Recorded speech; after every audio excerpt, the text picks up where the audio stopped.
प्रिय भक्तजनों, सनातन धर्म में भगवान गणेश की पूजा का खास महत्व है। भगवान गणेश की पूजा के लिए बुधवार का दिन सबसे उत्तम माना जाता है। इस दिन बप्पा की विशेष पूजा की जाती है। वैसे तो हर दिन विघ्नहर्ता की पूजा करने से लाभ मिलता है, लेकिन ज्योतिष अनुसार भगवान गणेश की पूजा के लिए बुधवार और गणेश चतुर्थी का दिन बेहद खास माना गया है। इस दिन बप्पा की पूजा अगर सच्ची श्रद्धा के साथ की जाए तो जीवन के सभी दुखों का अंत क्षण भर में हो जाता है। आज हम गणेश जी का ऐसा मंत्र बताएंगे जिसके जाप से आपके रास्ते में आने वाली सारी बाधाएं दूर हो जाएंगी। इस मंत्र के जाप से भगवान गणेश बेहद प्रसन्न होते हैं। जीवन की सभी बाधाओं को दूर करने के साथ धन, बुद्धि, सौभाग्य और समृद्धि का आशीर्वाद भी देते हैं। इस मंत्र का जाप करने का सबसे अच्छा समय है जब आप अकेले हों और आपको विचलित करने वाला कोई व्यवधान न हो।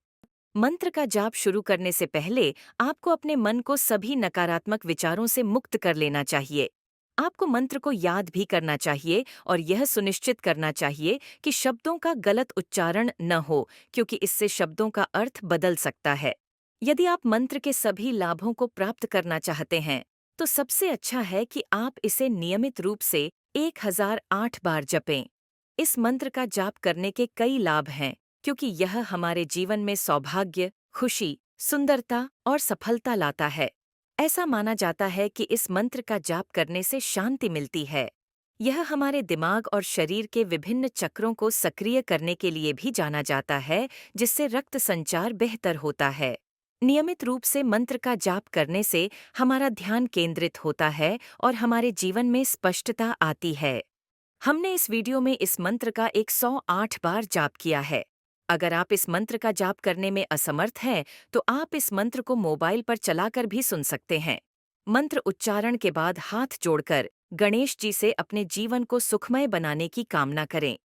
यदि आप चाहते हैं कि आपके साथ आपके संबंधी या परिवार के अन्य लोगों का भी भला हो, तो आप इस वीडियो को उनको भी शेयर कर सकते हैं।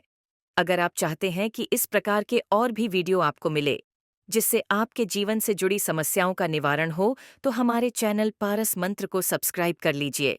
वीडियो अच्छा लगे तो इसे लाइक कर दीजिए और कमेंट बॉक्स में गणपति बाप्पा मोरया लिखना बिल्कुल भी ना भूले। तो चलते हैं भगवान गणेश जी के इस महामंत्र की ओर। गजाननं भूतगणादिसेवितं कपित्थजम्बुफलचारुभक्षणम् उमासुतं शोकविनाशकारकं नमामि विघ्नेश्वरपादपङ्कजम् गजाननं भूतगणादिसेवितं कपित्थजम्बुफलचारुभक्षणम् उमासुतं शोकविनाशकारकं नमामि विघ्नेश्वरपादपङ्कजम् गजाननं भूतगणादिसेवितं कपित्थजम्बुफलचारुभक्षणम् उमासुतं शोकविनाशकारकं नमामि विघ्नेश्वरपादपङ्कजम् गजाननं भूतगणादिसेवितं कपित्थजम्बुफलचारुभक्षणम् उमासुतं शोकविनाशकारकं नमामि विघ्नेश्वरपादपङ्कजम् गजाननं भूतगणादिसेवितं कपित्थजम्बुफलचारुभक्षणम् उमासुतं शोकविनाशकारकं नमामि विघ्नेश्वरपादपङ्कजम् गजाननं भूतगणादिसेवितं कपित्थजम्बुफलचारुभक्षणम् उमासुतं शोकविनाशकारकं नमामि विघ्नेश्वरपादपङ्कजम् गजाननं भूतगणादिसेवितं कपित्थजम्बुफलचारुभक्षणम् उमासुतं शोकविनाशकारकं नमामि विघ्नेश्वरपादपङ्कजम् गजाननं भूतगणादिसेवितं कपित्तजम्बुफलचारुभक्षणम् उमासुतं शोकविनाशकारकं नमामि विघ्नेश्वरपादपङ्कजम् गजाननं भूतगणादिसेवितं कपित्तजम्बुफलचारुभक्षणम् उमासुतं शोकविनाशकारकं नमामि विघ्नेश्वरपादपङ्कजम् गजाननं भूतगणादिसेवितं कपित्तजम्बुफलचारुभक्षणम् उमासुतं शोकविनाशकारकं नमामि विघ्नेश्वरपादपङ्कजम् गजाननं भूतगणादिसेवितं कपित्तजम्बुफलचारुभक्षणम् उमासुतं शोकविनाशकारकं नमामि विघ्नेश्वरपादपङ्कजम् गजाननं भूतगणादिसेवितं कपित्तजम्बुफलचारुभक्षणम् उमासुतं शोकविनाशकारकं नमामि विघ्नेश्वरपादपङ्कजम् गजाननं भूतगणादिसेवितं कपित्तजम्बुफलचारुभक्षणम् उमासुतं शोकविनाशकारकं नमामि विघ्नेश्वरपादपङ्कजम् गजाननं भूतगणादिसेवितं कपित्तजम्बुफलचारुभक्षणम् उमासुतं शोकविनाशकारकं नमामि विघ्नेश्वरपादपङ्कजम् गजाननं भूतगणादिसेवितं कपित्तजम्बुफलचारुभक्षणम् उमासुतं शोकविनाशकारकं नमामि विघ्नेश्वरपादपङ्कजम् गजाननं भूतगणादिसेवितं कपित्तजम्बुफलचारुभक्षणम् उमासुतं शोकविनाशकारकं नमामि विघ्नेश्वरपादपङ्कजम् गजाननं भूतगणादिसेवितं कपित्तजम्बुफलचारुभक्षणम्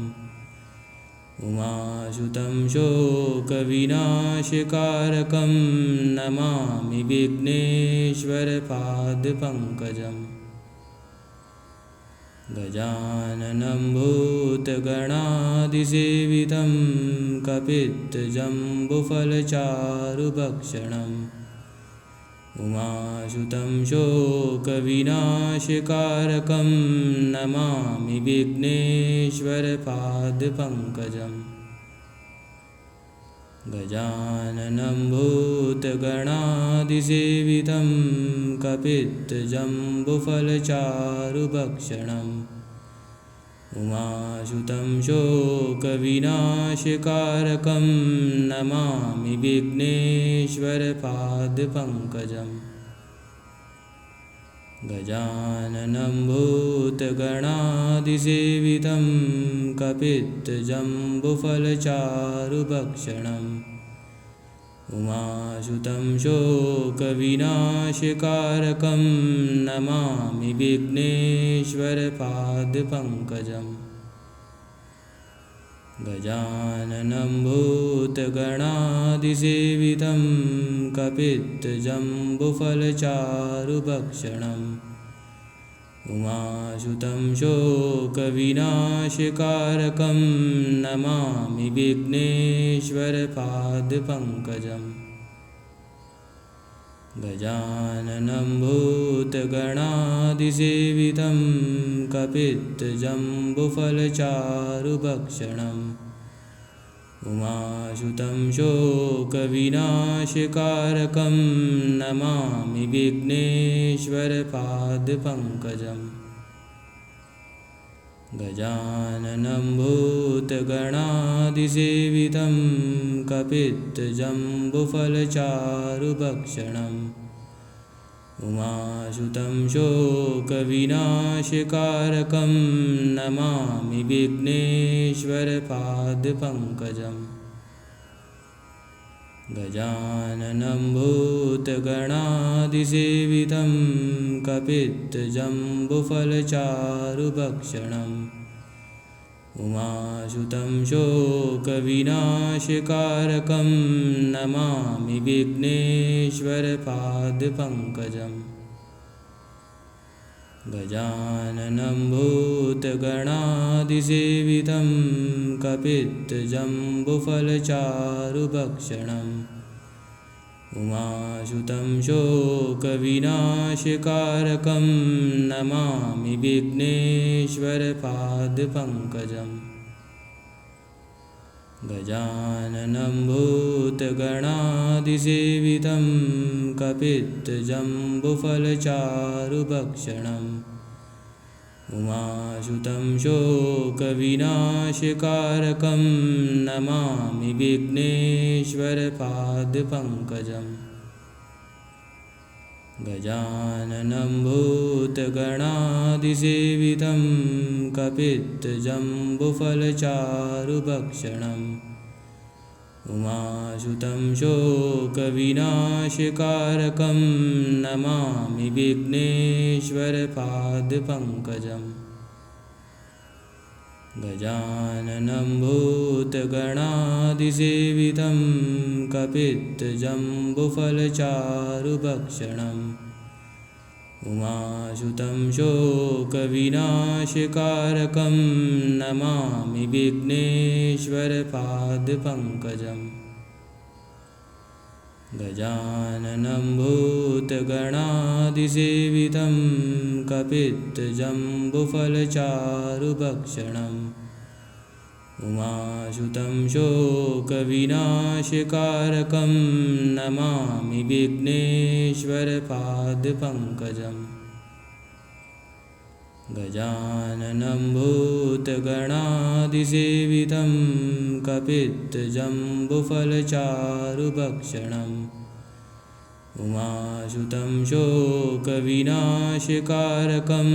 नमामि विघ्नेश्वरपादपङ्कजम् गजाननं भूतगणादिसेवितं कपित्थजम्बुफलचारुभक्षणम् उमासुतं शोकविनाशकारकं नमामि विघ्नेश्वरपादपङ्कजम् गजाननं भूतगणादिसेवितं कपित्थजम्बुफलचारुभक्षणम् उमासुतं शोकविनाशकारकं नमामि विघ्नेश्वरपादपङ्कजम् गजाननं भूतगणादिसेवितं कपित्थजम्बुफलचारुभक्षणम् उमासुतं शोकविनाशकारकं नमामि विघ्नेश्वरपादपङ्कजम् गजाननं भूतगणादिसेवितं कपित्थजम्बुफलचारुभक्षणम् उमासुतं शोकविनाशकारकं नमामि विघ्नेश्वरपादपङ्कजम् गजाननं भूतगणादिसेवितं कपित्थजम्बुफलचारुभक्षणम् उमासुतं शोकविनाशकारकं नमामि विघ्नेश्वरपादपङ्कजम् गजाननं भूतगणादिसेवितं कपित्थजम्बुफलचारुभक्षणम् उमासुतं शोकविनाशकारकं नमामि विघ्नेश्वरपादपङ्कजम् गजाननं भूतगणादिसेवितं कपित्थजम्बुफलचारुभक्षणम् उमासुतं शोकविनाशकारकं नमामि विघ्नेश्वरपादपङ्कजम् गजाननं भूतगणादिसेवितं कपित्थजम्बुफलचारुभक्षणम् उमासुतं शोकविनाशकारकं नमामि विघ्नेश्वरपादपङ्कजम् गजाननं भूतगणादिसेवितं कपित्थजम्बुफलचारुभक्षणम् उमासुतं शोकविनाशकारकं नमामि विघ्नेश्वरपादपङ्कजम् गजाननं भूतगणादिसेवितं कपित्थजम्बुफलचारुभक्षणम् उमासुतं शोकविनाशकारकं नमामि विघ्नेश्वरपादपङ्कजम् गजाननं भूतगणादिसेवितं कपित्थजम्बुफलचारुभक्षणम् उमासुतं शोकविनाशकारकं नमामि विघ्नेश्वरपादपङ्कजम् गजाननं भूतगणादिसेवितं कपित्थजम्बुफलचारुभक्षणम् उमासुतं शोकविनाशकारकं नमामि विघ्नेश्वरपादपङ्कजम् गजाननं भूतगणादिसेवितं कपित्थजम्बुफलचारुभक्षणम् उमासुतं शोकविनाशकारकं नमामि विघ्नेश्वरपादपङ्कजम् गजाननं भूतगणादिसेवितं कपित्थजम्बुफलचारुभक्षणम् उमासुतं शोकविनाशकारकं नमामि विघ्नेश्वरपादपङ्कजम् गजाननं भूतगणादिसेवितं कपित्थजम्बुफलचारुभक्षणम् उमासुतं शोकविनाशकारकं नमामि विघ्नेश्वरपादपङ्कजम् गजाननं भूतगणादिसेवितं कपित्थजम्बुफलचारुभक्षणम् उमासुतं शोकविनाशकारकं नमामि विघ्नेश्वरपादपङ्कजम् गजाननं भूतगणादिसेवितं कपित्थजम्बुफलचारुभक्षणम् उमासुतं शोकविनाशकारकं नमामि विघ्नेश्वरपादपङ्कजम् गजाननं भूतगणादिसेवितं कपित्थजम्बुफलचारुभक्षणम् उमासुतं शोकविनाशकारकं नमामि विघ्नेश्वरपादपङ्कजम् गजाननं भूतगणादिसेवितं कपित्थजम्बुफलचारुभक्षणम् उमासुतं शोकविनाशकारकं नमामि विघ्नेश्वरपादपङ्कजम् गजाननं भूतगणादिसेवितं कपित्थजम्बुफलचारुभक्षणम् उमासुतं शोकविनाशकारकं नमामि विघ्नेश्वरपादपङ्कजम् गजाननं भूतगणादिसेवितं कपित्थजम्बुफलचारुभक्षणम् उमासुतं शोकविनाशकारकं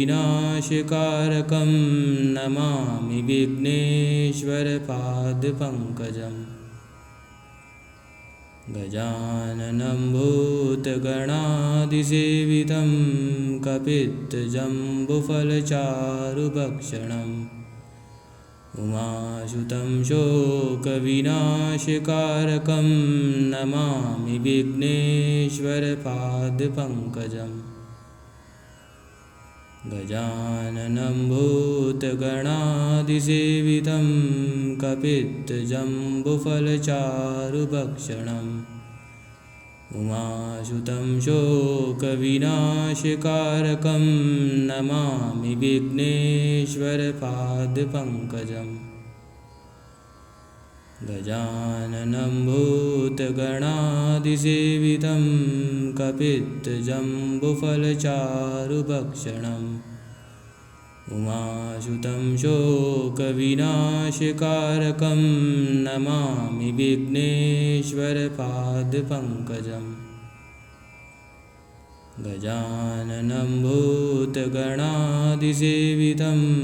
कपित्थजम्बुफलचारुभक्षणम्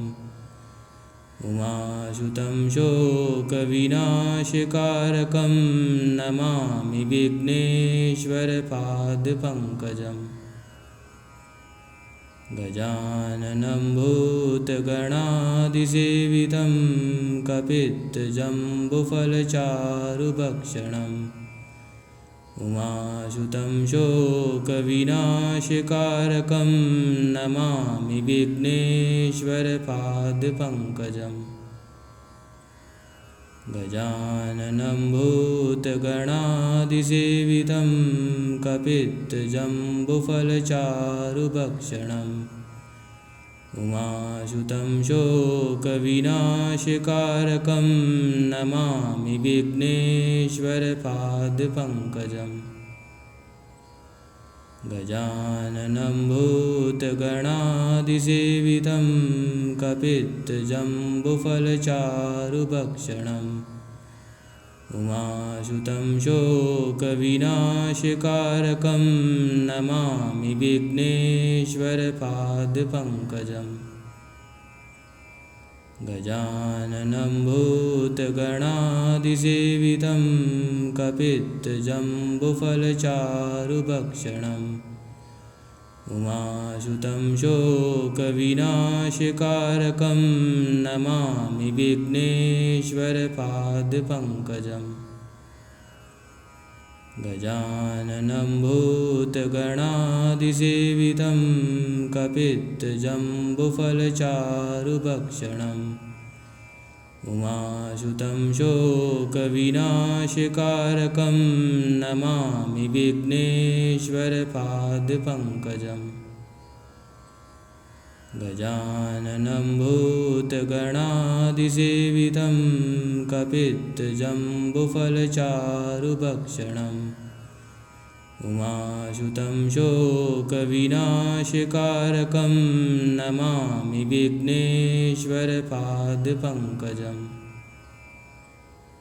गजाननं भूतगणादिसेवितं कपित्थजम्बुफलचारुभक्षणम् उमासुतं शोकविनाशकारकं नमामि विघ्नेश्वरपादपङ्कजम् गजाननं भूतगणादिसेवितं कपित्थजम्बुफलचारुभक्षणम् उमासुतं शोकविनाशकारकं नमामि विघ्नेश्वरपादपङ्कजम् गजाननं भूतगणादिसेवितं कपित्थजम्बुफलचारुभक्षणम् उमासुतं शोकविनाशकारकं नमामि विघ्नेश्वरपादपङ्कजम् गजाननं भूतगणादिसेवितं कपित्थजम्बुफलचारुभक्षणम् उमासुतं शोकविनाशकारकं नमामि विघ्नेश्वरपादपङ्कजम् गजाननं भूतगणादिसेवितं कपित्थजम्बुफलचारुभक्षणम् उमासुतं शोकविनाशकारकं नमामि विघ्नेश्वरपादपङ्कजम् गजाननं भूतगणादिसेवितं कपित्थजम्बुफलचारुभक्षणम् उमासुतं शोकविनाशकारकं नमामि विघ्नेश्वरपादपङ्कजम् गजाननं भूतगणादिसेवितं कपित्थजम्बुफलचारुभक्षणम् उमासुतं शोकविनाशकारकं नमामि विघ्नेश्वरपादपङ्कजम् गजाननं भूतगणादिसेवितं कपित्थजम्बुफलचारुभक्षणम् उमासुतं शोकविनाशकारकं नमामि विघ्नेश्वरपादपङ्कजम् गजाननं भूतगणादिसेवितं कपित्थजम्बुफलचारुभक्षणम् उमासुतं शोकविनाशकारकं नमामि विघ्नेश्वरपादपङ्कजम् गजाननं भूतगणादिसेवितं कपित्थजम्बुफलचारुभक्षणम् उमासुतं शोकविनाशकारकं नमामि विघ्नेश्वरपादपङ्कजम् गजाननं भूतगणादिसेवितं कपित्थजम्बुफलचारुभक्षणम् उमासुतं शोकविनाशकारकं नमामि विघ्नेश्वरपादपङ्कजम् गजाननं भूतगणादिसेवितं कपित्थजम्बुफलचारुभक्षणम् उमासुतं शोकविनाशकारकं नमामि विघ्नेश्वरपादपङ्कजम् गजाननं भूतगणादिसेवितं कपित्थजम्बुफलचारुभक्षणम् उमासुतं शोकविनाशकारकं नमामि विघ्नेश्वरपादपङ्कजम् गजाननं भूतगणादिसेवितं कपित्थजम्बुफलचारुभक्षणम् उमासुतं शोकविनाशकारकं नमामि विघ्नेश्वरपादपङ्कजम् गजाननं भूतगणादिसेवितं कपित्थजम्बुफलचारुभक्षणम् उमासुतं शोकविनाशकारकं नमामि विघ्नेश्वरपादपङ्कजम् गजाननं भूतगणादिसेवितं कपित्थजम्बुफलचारुभक्षणम् उमासुतं शोकविनाशकारकं नमामि विघ्नेश्वरपादपङ्कजम् गजाननं भूतगणादिसेवितं कपित्थजम्बुफलचारुभक्षणम् उमासुतं शोकविनाशकारकं नमामि विघ्नेश्वरपादपङ्कजम् गजाननं भूतगणादिसेवितं कपित्थजम्बुफलचारुभक्षणम् उमासुतं शोकविनाशकारकं नमामि विघ्नेश्वरपादपङ्कजम् गजाननं भूतगणादिसेवितं कपित्थजम्बुफलचारुभक्षणम् उमासुतं शोकविनाशकारकं नमामि विघ्नेश्वरपादपङ्कजम् गजाननं भूतगणादिसेवितं कपित्थजम्बुफलचारुभक्षणम् उमासुतं शोकविनाशकारकं नमामि विघ्नेश्वरपादपङ्कजम् गजाननं भूतगणादिसेवितं कपित्थजम्बुफलचारुभक्षणम् उमासुतं शोकविनाशकारकं नमामि विघ्नेश्वरपादपङ्कजम् गजाननं भूतगणादिसेवितं कपित्थजम्बुफलचारुभक्षणम् उमासुतं शोकविनाशकारकं नमामि विघ्नेश्वरपादपङ्कजम् गजाननं भूतगणादिसेवितं कपित्थजम्बुफलचारुभक्षणम् उमासुतं शोकविनाशकारकं नमामि विघ्नेश्वरपादपङ्कजम् गजाननं भूतगणादिसेवितं कपित्थजम्बुफलचारुभक्षणम् उमासुतं शोकविनाशकारकं नमामि विघ्नेश्वरपादपङ्कजम् गजाननं भूतगणादिसेवितं कपित्थजम्बुफलचारुभक्षणम् उमासुतं शोकविनाशकारकं नमामि विघ्नेश्वरपादपङ्कजम् गजाननं भूतगणादिसेवितं कपित्थजम्बुफलचारुभक्षणम् उमासुतं शोकविनाशकारकं नमामि विघ्नेश्वरपादपङ्कजम् गजाननं भूतगणादिसेवितं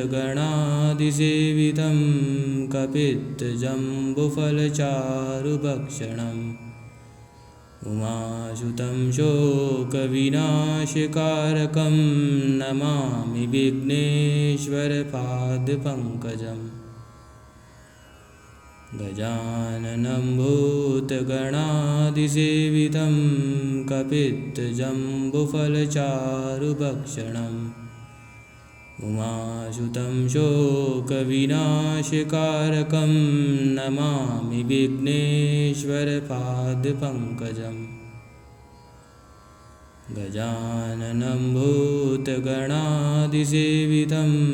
कपित्थजम्बुफलचारुभक्षणम् उमासुतं शोकविनाशकारकं नमामि विघ्नेश्वरपादपङ्कजम् गजाननं भूतगणादिसेवितं कपित्थजम्बुफलचारुभक्षणम् उमासुतं शोकविनाशकारकं